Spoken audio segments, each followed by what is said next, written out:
Hello friends, income tax के cases की series में आज जो केस हम डिस्कस करेंगे वो इस चीज़ को लेकर के है कि यदि असेसिंग ऑफिसर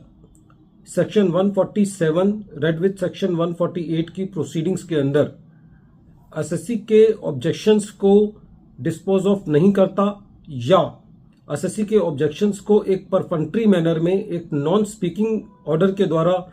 डिस्पोज ऑफ करता है, तो क्या खाली इस आधार पर सारी असेसमेंट प्रोसीडिंग्स को क्वेश किया जा सकता है?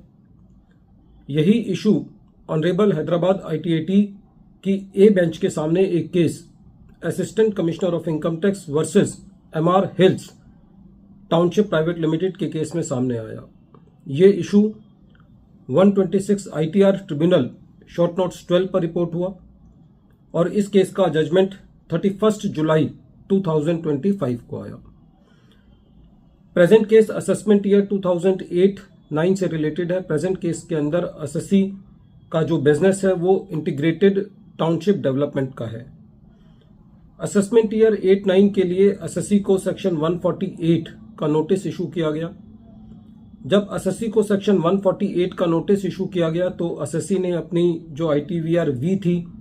वो as a token of return submit की और ये कहा कि मेरी ओरिजिनल रिटर्न को ही मेरी सेक्शन 148 की रिटर्न माना जाए और असेसी ने इनकम टैक्स ऑफिसर से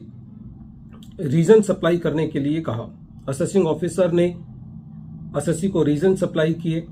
सेक्शन 143 सबसेक्शन 2 का नोटिस इशू किया और असेसी ने उन रीजन्स के अगेंस्ट अपने ऑब्जेक्शंस रेज करे।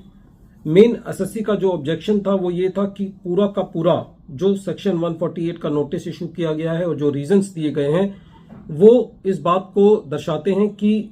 जो रीजंस हैं वो खाली एक गेस वर्क है और इनकम टैक्स डिपार्टमेंट के पास कोई टेंजिबल इंफॉर्मेशन नहीं है। लेकिन असेसिंग ऑफिसर ने असेसी के ऑब्जेक्शंस को एक स्पीकिंग ऑर्डर के द्वारा डिस्पोज ऑफ नहीं किया। जो ऑब्जेक्शंस को डिस्पोज ऑफ करने का जो ऑर्डर था उसको पढ़कर के ये लगता था कि ये खाली एक सनसनी केस पर तरीके से उसको डिस्पोज ऑफ किया गया है, एक परफेक्टरी मैनर में एक नॉन स्पीकिंग ऑर्डर में उसको डिस्पोज ऑफ किया। लेकिन जब असेसमेंट असेसिंग ऑफिसर ने की तो उस असेसमेंट के अंदर असेसिंग ऑफिसर ने जो एडवांसेस रिसीव किए थे एसएससी ने कुछ उनको लेकर के एडिशंस किया। सेक्शन 40A क्लॉज IA का एडिशन किया और सेक्शन 14A का कुछ एडिशन किया। जब ये मैटर सीआईटी अपील के पास था तो सीआईटी अपील के पास असेसी ने ये ग्राउंड रेज किया था कि प्रेजेंट केस के अंदर जो ऑब्जेक्शंस को डिस्पोज ऑफ किया गया है वो एक स्पीकिंग ऑर्डर के द्वारा नहीं किया गया और सीआईटी अपील ने असेसमेंट प्रोसीडिंग्स को इस आधार पर क्वेश किया कि जो objections dispose of assessing officer ने किए हैं उनको पढ़कर के ये लगता है कि जो ऑब्जेक्शंस हैं वो खाली नाम मात्र के लिए डिस्पोज ऑफ किए गए हैं।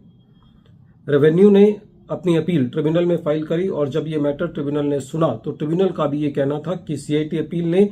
जो ऑर्डर पास किया है वो बिल्कुल सही है और प्रेजेंट केस के अंदर ऑब्जेक्शंस एक परफेक्टरी मैनर में और एक नॉन स्पीकिंग मैनर में डिस्पोज ऑफ किए गए हैं। ट्रिब्यूनल ने भी सुप्रीम कोर्ट के जजमेंट जो कि 2003 का जजमेंट है JK and driveshaft India limited versus income tax officer जो कि 259 आईटीआर पेज नंबर 19 पर रिपोर्ट है, उसको बेस लेते हुए सीआईटी अपील के ऑर्डर को अपील रखा। प्रेजेंट केस के अंदर असेसी ने एक और जजमेंट पर रिलाई किया जिसका नाम है अरविंद साहदेव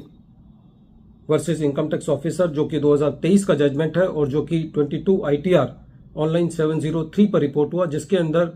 भी कोर्ट ने ये कहा था कि यदि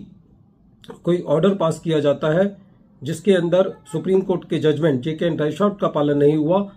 और या उसके अंदर जो लेट डाउन प्रोसीजर है उसको नहीं फॉलो किया गया तो असेसमेंट क्वेश की जानी चाहिए। रेवेन्यू ने भी कुछ केसेस पर रिलाई किया जिसमें मेन केस था home finders housing limited versus income tax officer, लेकिन ट्रिब्यूनल ने असेसी के वर्जन को करेक्ट पाते हुए असेसी को रिलीफ दिया और जो सीआईटी अपील का ऑर्डर था असेसमेंट प्रोसीडिंग्स को क्वेश करते हुए उसको अपील रखा। फ्रेंड्स, ये केस इस लिहाज से महत्वपूर्ण हो जाता है कि जब हम सेक्शन 148 की प्रोसीडिंग्स में हों तो हमको उस नोटिस के अगेंस्ट अपने ऑब्जेक्शंस जरूर रेज करने चाहिए, क्योंकि मैक्सिमम केसेस में ये देखा गया है या तो ऑब्जेक्शन डिस्पोज ऑफ ही नहीं किए जाते, या किए जाते हैं तो वो बहुत ही एक कैजुअल मैनर में किए जाते हैं। तो इस टाइप के केसेस हमारी असेसमेंट प्रोसीडिंग्स को क्वैश कराने के लिए काफी महत्वपूर्ण साबित हो सकते हैं। वीडियो के अंत में एक बार फिर मैं केस का नाम रिपीट कर रहा हूं। केस का नाम है